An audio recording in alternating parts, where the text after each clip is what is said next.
You're welcome to Breakfast Central. The president of the Nigerian Bar Association, Afam Osigwe, SAN, has sparked the national debate after alleging that many court judgments are influenced more by bribes than by evidence. Speaking at the Ralph Opara Memorial Lecture in Enugu, Osigwe described Nigeria's judiciary as facing a moral crisis and a democratic emergency, warning that public perception now treats courtrooms as marketplaces where justice is auctioned to the highest bidder. This is according to Vanguard newspaper, citing a 2024 National Bureau of Statistics survey. He revealed that public officials, including judges, received an estimated 721 billion naira in bribes in 2023 alone. He also referenced ICPC data showing that over 9.4 billion naira flowed through the justice sector between 2018 and 2020, with lawyers and litigants identified as key contributors. And now, adding a sobering dimension to that debate, new data shows that awaiting trial inmates currently make up 64% of Nigeria's prison population, highlighting how inefficiency, corruption, and delays in the justice process are fueling human rights and overcrowding crisis across correctional facilities.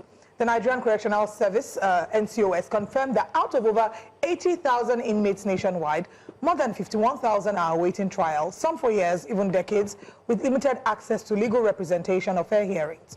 This staggering imbalance, officials say, continue to undermine systemic rot within the judiciary. The NCOS is now calling for urgent judicial reforms, including faster trial procedures, non-custodial sentencing, and better coordination between the courts, the police, and correctional authorities to decongest prisons and uphold justice. To help us unpack this, we're joined by legal practitioner Jide Ologun. Good morning. Thank you for joining us. Good morning. And good morning. First of all, let's talk about the weight of the allegations. It's not a random person who's come to say these things. This is the chairman of the Nigerian Bar Association, who has made strong allegations as to the collection of bribes by judicial officers. What is the implication of this, and how seriously do you think this will be taken? And I mean, will it affect any change?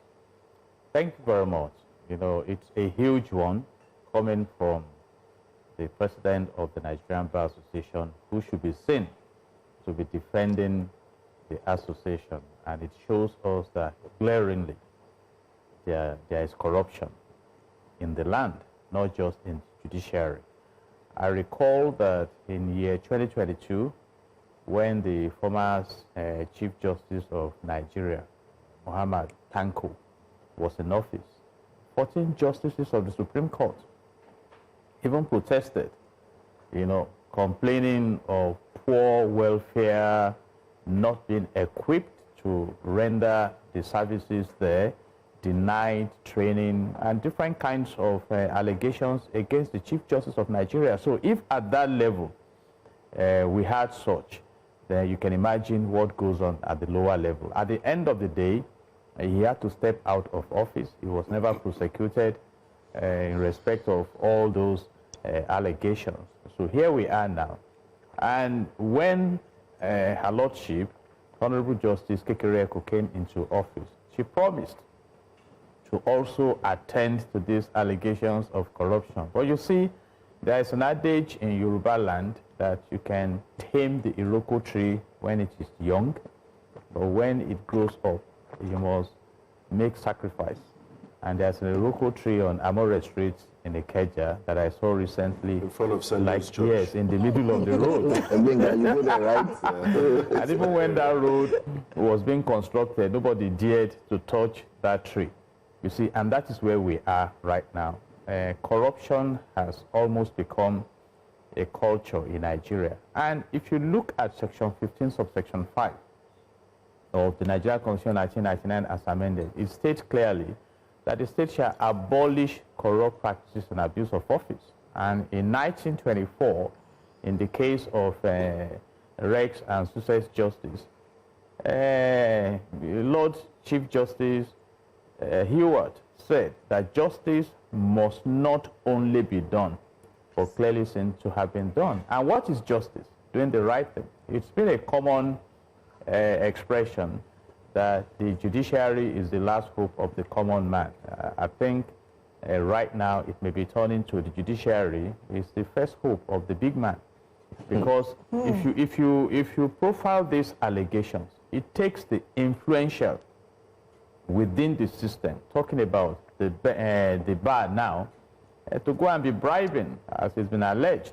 However, some of the senior silk and members of the bar are complaining that those allegations are too general, that we still have some clean lawyers who will not participate in such, which now throws on the NBA president what we have in Section 131 of the Evidence Act 2011, that he who alleges must prove. Must prove. So right now, if he is to be engaged to come out with names, like Dele Farotimi mentioned at a time, and we can still recall what he passed through for daring that.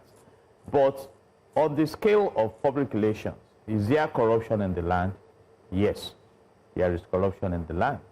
I mean, these are very weighty allegations, and, you know, people look at justices as almost having godlike powers, and for you to even suggest and for their names to be associated and tainted with allegations of corruption puts the entire system under doubt. And you rightly mentioned that the judiciary is often seen as the last hope of the common man. And when you throw doubts, and when people don't accept court judgments, and you have flagrant disobedience of court judgments by agencies, then, I mean, it's almost like we're in a Hobbesian state. Where would this reform come from, and where should it come from? Is this something that can be done within the lifespan of an administration? Is it an individual thing, or is it a system-wide practice? It can be done where there is the political will and the governance determination, but action must be taken. If there are no consequences, you reinforce disorderliness. And I will give a brilliant example here. If you have been monitoring the Lagos-Ibadan Expressway and the work the Ministry of Works has been doing in linking, connecting the bridge joints back. Before now, it's been a total lockdown. But recently, an unruly driver has been convicted. You see, so where there are no consequences, people willingly flout the laws. It's in man to be corrupt by nature. It is when that man's mind is refined that he begins to comply. And how do you refine? By enforcing the laws, educating the people, and having a systemic institution that is strong. You know, in industrial psychology, you talk about reinforcement theory, which means you reinforce what you do not deal with. For instance, Beta Edu allegedly and apparently embezzled money meant for the vulnerable. How was she punished? She was suspended and removed from office, never to be prosecuted. Currently now, a matter is on that the former Attorney General of the Federation, Malami, has in the interim forfeited 57 properties worth 212 billion naira to the federal government. You see, and that ammunition were found in his house.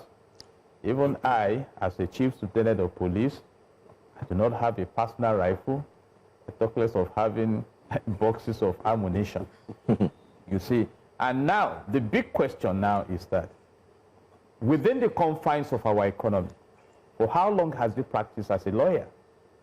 You see, for how long was he in office? Unexplained wealth phenomenon. Exactly. That was one of the first challenges I confronted as a young lawyer.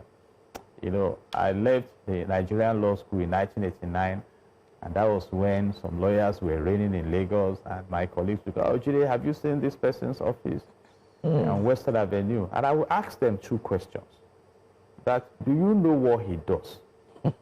Number two, can you do what he does if you eventually know what he does?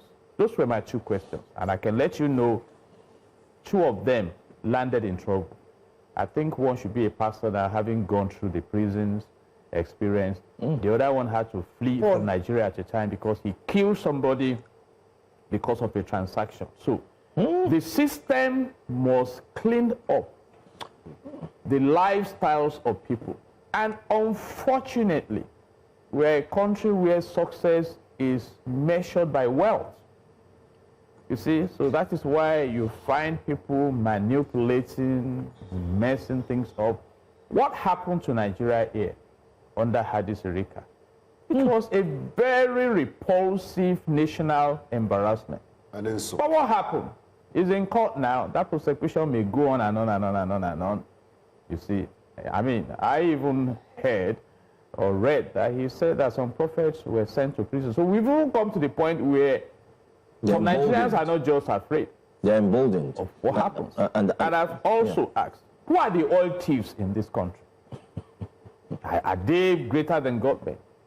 Anyway, Honorable Jide Ologun said at a time, perhaps thinking aloud, that powerful people are behind illegal mining. So you find a society that is probably not ready to cleanse up the system. And that is why Nigeria may not escape poverty as soon as expected, because the wealth distribution is not aligning at all. And if you look at Section 16 of the Nigerian Constitution 1999 as amended, it states clearly that the wealth of the nation should be managed in a way that wealth is not concentrated in the hands of a few, and that maximum welfare and maximum happiness provided for the citizens, talking about reasonable living minimum wage, affordable housing, affordable food, care for the old, unemployment benefits, care for the disabled, for all citizens.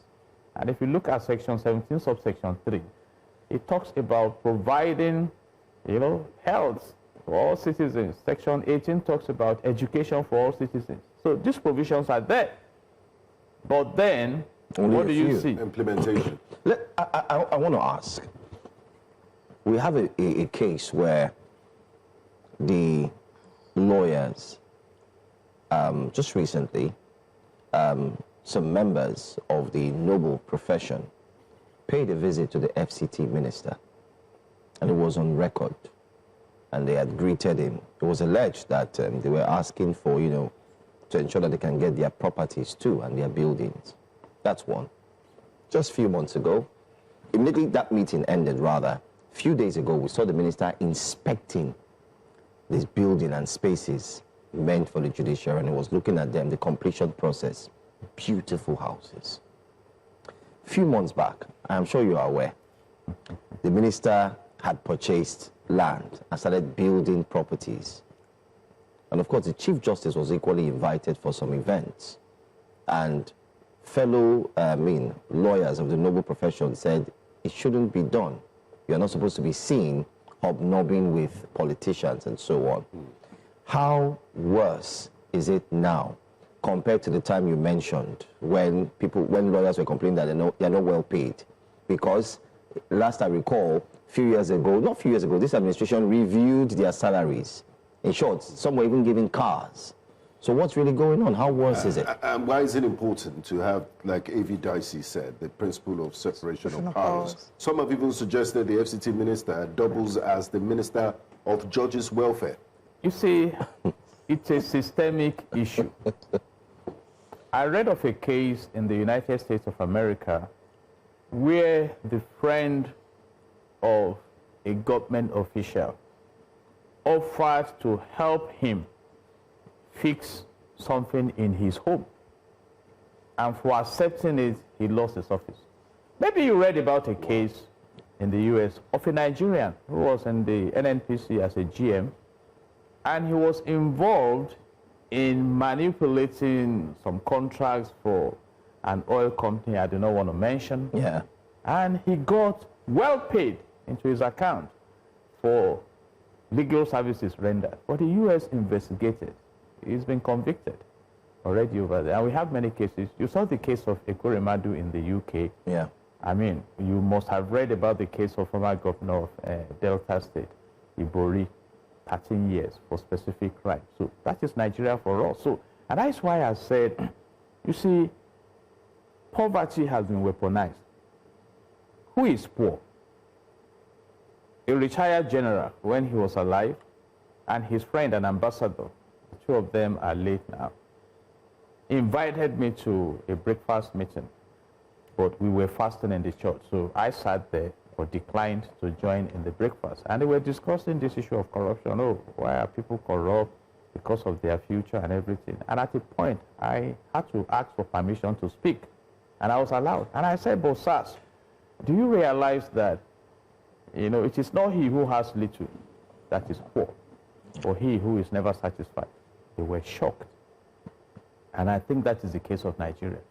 I just mentioned the case of Malami, 57 properties. I think he is poor. Yes, he is. He is poor. Because he's not satisfied. That is it's something, it's a psychological issue I cannot explain. Okay. No, okay. And what I'm saying is that now we have weaponized corruption to the extent that, okay, if you want to feel comfortable, and this comfort is transient, we must build houses for you, we must do this for you. So you now see the situation of dropping sugar on the table for ants to gather, you remove the sugar, you spray shell tox there. I mean, and it's because we have a systemic problem. And that is why, have you read the projection that this year, about 141 million Nigerians will be within the poverty window. Yeah. And I don't want to mention those who will be facing acute hunger. And so what is going on? So the wealth that is applaudable is a wealth that is called commonwealth for the people. So where do we start this cleaning? Now, if we bring the conversation back to the judiciary, how do we start the in-house cleaning? Every year we're having the Nigerian Bar Association conference. They talk about these things. They're highlighting. The NBA president has spoken about it. Where does the bulk of the responsibility lie when it comes to cleaning house within the judiciary? The National Judicial Council, is it with them? Especially looking at the fact that even when we're looking at the appointment of judges, the executive has a role to play, the president has a role to play in the appointment of judges. So where do we really start from? If we're looking to clean house. And if you even clean the judiciary, I think you said cleaning house, you need to clean skyscraper, because the Nigerian police is still there as an institution. Okay. In leadership, let me start in the Bible. When God came to the Garden of Eden, in Genesis chapter 3, and asked that, oh, Adam, what's going on there? Oh, Adam said, oh, it's my wife. And the wife said, oh, it's the serpent. So God had to speak to Adam, that you are the one in charge. And you saw how God implemented his own laws and removed them from the garden. So I think the box lies on the table of the president and commander-in-chief of the armed forces. By virtue of Section 5 of the Nigerian Constitution 1999 as amended, he is empowered to exercise executive power, and he has been supported by the vice president, the Federal Executive Council, the MDAs, and if he has the political will, he can begin to fix this country, even though some of us have read that he claims it's a dangerous thing. Yes, it was dangerous for David, but David did what he could. At a time, Joshua went to battle, had a huge victory, and then Achan stole something. Nobody knew. And the next battle Joshua led the Israelites to, they lost. And he ran to God. God, what's going on here? And God said, one of you stole. Go and wipe that family off. Otherwise, forget about victory. And these are serious issues. Does the president have that power? Because you now position it in the concept of... well, he's delegated people to... I'm coming to that. That you have three arms of government, executive, judiciary, and... Yes. My president and commander-in-chief of the armed forces, whom I respect so much, has enormous power. He said fuel subsidy was gone. Who reversed it? You see, he carries... The Nigerian president is so powerful.